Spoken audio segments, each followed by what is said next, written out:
Welcome back to LexTalks, Legal Topics Simplified, where we break down those complex legal topics and make them easier to understand Right. for all of you out there. Yeah. So today, we're doing a deep dive into something that you will encounter a lot in your legal studies, the Geneva Conventions. Okay. But more specifically, we're focusing on the first one, the Geneva Convention for the amelioration of the condition of the wounded and sick in armed forces in the field. It's really fascinating to me how a document from 1864 still has such a powerful impact on how we deal with armed conflicts, even in the 21st century. It really is. And I know you're probably thinking, why is this so important for me as a future lawyer? Yeah. Well, imagine you're working on a case involving a conflict zone, Right. maybe representing a soldier, a civilian, or even a humanitarian organization. Mm-hmm. Understand the Geneva Conventions could be really crucial for building your case. Absolutely. It's the bedrock of international humanitarian law, influencing everything from battlefield protocols to the treatment of prisoners of war. Right. Even things you might not expect, like the use of the Red Cross symbol, are governed by this convention. Okay, so let's start at the beginning. What led to the creation of this first Geneva Convention? The story starts with Henri Dunant, a Swiss businessman who witnessed the horrors of the Battle of Solferino in 1859. Okay. He was shocked by the lack of care for the wounded, with soldiers from both sides left to suffer and die on the battlefield. Wow. Yeah, that experience spurred him to advocate for change. So he didn't just stand by. No. He actually took action. What did he do to make a difference? He wrote a book called A Memory of Solferino, which vividly described the horrors he witnessed and called for the creation of national relief societies to help the war wounded. Okay. He also pushed for an international treaty to protect these relief workers and the wounded themselves. And that led directly to the first Geneva Convention. It did. Just a few years later, in 1864, 12 nations gathered in Geneva and signed the first Geneva Convention. It was a landmark agreement establishing rules for the humane treatment of wounded soldiers regardless of which side they were fighting for. It's incredible to think how one person's experience could spark such a monumental shift in international law. But obviously, warfare has changed dramatically since 1864. Yeah. How has the Geneva Convention evolved to keep up with these changes? You're right. The world doesn't stand still, and neither does the nature of war. The first Geneva Convention was a great start, but it needed to be updated to address new challenges. It was revised and expanded in 1906 and 1929, and then again in 1949 after the horrors of World War II. Gotcha. And today there are actually 4 Geneva Conventions, right? That's right. They cover a wider range of issues related to war and armed conflict. But our focus today is on that first convention, Okay. the one that specifically deals with the protection of the wounded and sick in armed forces on the battlefield. So let's dive into the core of it. What are some of the key provisions that protect the wounded and sick during armed conflict? The core principle is that everyone, regardless of what side they're on, has a right to be protected and cared for if they're wounded or sick. The convention established the concept of protected persons. Protected persons. Can you break that down for us? Yeah. Who exactly falls under this category? Okay. And what kind of protections are they entitled to? This includes wounded and sick soldiers from all sides of the conflict, along with medical personnel like doctors and nurses, and even religious figures like chaplains who are attached to the armed forces. The convention says these individuals must be treated humanely at all times, no matter what. So even in the heat of battle, there are lines that cannot be crossed. Right. That's a powerful statement. Yes, and it's crucial. No torture, no cruel treatment, no taking hostages. They also must receive the medical care they need. It's a recognition that even in war, there's a basic level of humanity that must be upheld. It's not just about winning. It's about protecting life and dignity. Exactly. And that protection extends to the places and vehicles used to care for the wounded and sick. So we're talking about hospitals, ambulances, that kind of thing. Right. Medical units, whether fixed or mobile, and transports carrying wounded and sick are all protected under the convention. They can't be intentionally targeted or attacked. And to make sure they're easily identifiable, they're marked with a special emblem. Okay. Think about the Red Cross, for example. Ah, the Red Cross. That symbol is recognized around the world. What's the legal significance of it? It's more than just a symbol. It's a legal designation. The Red Cross on a white background, or the Red Crescent in some countries, signifies that the people or places bearing this emblem are neutral and should not be attacked. It's like a shield of protection in the chaos of war. It's fascinating how a simple symbol can carry so much weight in international law. It really speaks to the power of the Geneva Conventions to establish a common set of rules, even in the midst of conflict. And those rules aren't just limited to the countries directly involved in the fighting. You mean other countries have responsibilities too? Absolutely. Neutral countries have obligations under the Geneva Conventions. They're expected to help facilitate the care for the wounded and sick, and to ensure that the warring parties are upholding their obligations under the convention. So it's a collective responsibility to uphold these humanitarian principles. Exactly. The Geneva Conventions remind us that even in war, there's a shared humanity that must be respected. And that's a powerful concept, one that has shaped the way we approach armed conflict for over 150 years. It's remarkable how much ground we've covered, from the origins of the Geneva Convention to its core principles and the concept of protected persons. But I'm curious, how do these principles hold up in the complex reality of modern warfare? That's a great question, and one we'll explore in more detail in the next part of our deep dive. The world has changed a lot since 1864, and the nature of warfare has become even more complex. I can't wait to see what we uncover in the next part of our deep dives. We'll be right back after a short break. Sounds good. As we were saying, applying these principles in the context of modern warfare can be incredibly challenging. Definitely. The battlefields of the 21st century look very different from what Henri Dunant witnessed back in 1859. Exactly. Think about the conflict in Ukraine. You see fighters on both sides who may not be wearing traditional uniforms Right. or carrying clear insignia. How do you determine who is a combatant and who's a civilian in those situations? That's a really tough question. Hmm. The Geneva Conventions seem to be based on a more traditional view of warfare. Yeah. How do they apply to these more fluid and unconventional conflicts? Well, it's a constant discussion within the international legal community. Yeah, Some might argue that the Geneva Conventions are outdated, but I disagree. I'm curious to hear why. Well, the core principles of the Geneva Conventions, protecting the wounded and sick, ensuring humane treatment, respecting medical neutrality, these are timeless and universal. Yeah.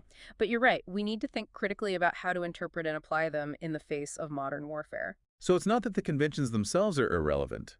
It's more about finding ways to make them relevant in a world that's constantly changing. Precisely. And that's where legal interpretation and creative problem solving come in. Yeah. It's up to us as legal professionals to bridge that gap between the enduring values of the Geneva Conventions and the evolving realities of modern conflict. Okay, so let's say we've got a situation where the lines are blurred and it's difficult to tell who's a combatant and who's a civilian. Who's responsible for making sure the Geneva Conventions are actually being followed? That's where the concept of protecting powers comes into play. Protecting powers. Can you explain that a bit more? These are neutral countries that are designated to safeguard the interests of the parties involved in a conflict. They act kind of like referees, monitoring the situation and making sure everyone is playing by the rules, Yeah. meaning the rules of the Geneva Conventions. So they have a real responsibility to keep an eye on things and make sure nobody's getting away with violating the conventions.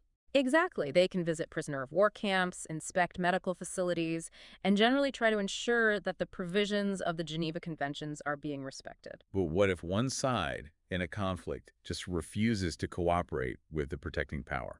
Or what if there just aren't any neutral countries willing to step into that role? Well, those are definitely real-world challenges. In those cases, the International Committee of the Red Cross, the ICRC, can step in and take on some of those responsibilities. Oh, the ICRC. I've always seen them as a humanitarian organization, providing aid in conflict zones. But they play a role in enforcing the Geneva Conventions, too. Yes, they have a unique mandate under international law. They monitor the treatment of prisoners of war, civilians, provide humanitarian assistance, and most importantly, they report on any violations of the Geneva Conventions. They try to work with all sides of a conflict to uphold those humanitarian principles. So they're not just delivering aid, they're also acting as watchdogs, making sure the rules are being followed. Exactly. Their work is incredibly important, especially in situations where the traditional protecting power mechanism might not be working. It sounds like a really tough job, often in very dangerous situations. Yeah. But what happens if, despite the best efforts of protecting powers and the ICRC, violations still occur? Are there any legal consequences for those who break the rules of war? That's where the idea of grave breaches comes in. The Geneva Conventions identify specific acts that are considered to be particularly serious violations. Okay, so we're talking about the worst of the worst. What kind of acts are considered grave breaches? Things like willful killing, torture or inhuman treatment, biological experiments, and large-scale destruction of property. These are essentially considered war crimes under international law. So there are legal mechanisms in place to punish these acts even in the chaos of war. Yes, there's the International Criminal Court, the ICC, which can prosecute individuals for war crimes, crimes against humanity, and genocide. And there have also been special tribunals set up to address specific conflicts, like the ones for the former Yugoslavia and Rwanda. So even in the midst of conflict, the rule of law still has a role to play. Absolutely. It's not perfect, and it's certainly challenging to gather evidence and conduct investigations in active war zones. Right. But the fact that these legal frameworks exist sends a clear message. Right. Violating the Geneva Conventions has serious consequences. It's reassuring to know that there are mechanisms in place to try to hold people accountable for their actions, even during wartime. And for you as a future legal professional, understanding how these mechanisms work is going to be crucial. Yeah. The Geneva Conventions are a cornerstone of international humanitarian law, and that body of law is all about bringing a measure of humanity and protection to those affected by armed conflict. This has been such a fascinating discussion so far. We've gone from the historical origins of the Geneva Conventions to the complexities of applying them in the modern world. Is there anything else about the future of these conventions that we should be thinking about? There is. The story of the Geneva Conventions isn't over. In fact, it's constantly evolving. I'm all ears. What else is there to uncover? We've been talking about how the Geneva Conventions have evolved over time, but what about the future? Right. How do these conventions, which were written for a very different kind of warfare, apply to the challenges of modern conflict? Yeah. Like what we see with drones, cyber warfare, and autonomous weapons. That's one of the most important questions facing international law today. Yeah. How do these centuries-old principles hold up in a world where the nature of war is changing so rapidly? It feels like we're entering a whole new era of warfare. Yeah. Can the Geneva Conventions even keep up? Well, they have to. The fundamental principles of protecting civilians, treating prisoners humanely, and ensuring medical neutrality are more important than ever. The challenge is finding ways to apply those principles in a context that Henri Dunant probably couldn't have even imagined. Okay, I'm starting to see the problem. Let's say a drone strike targets a suspected enemy combatant, but there are civilians nearby.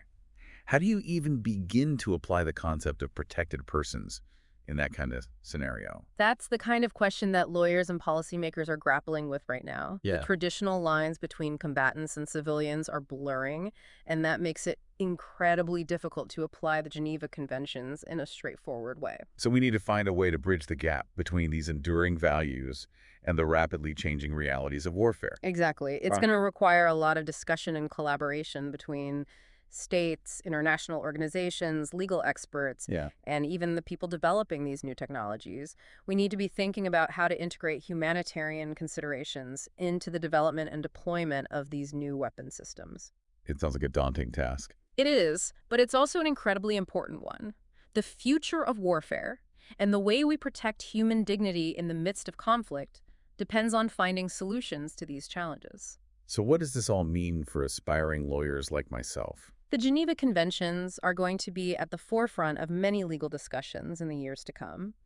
As a future lawyer, you'll need to be able to understand these conventions, interpret them in light of new technologies and forms of conflict, and advocate for their continued relevance in a changing world. Yeah. It's a reminder that the law is not static.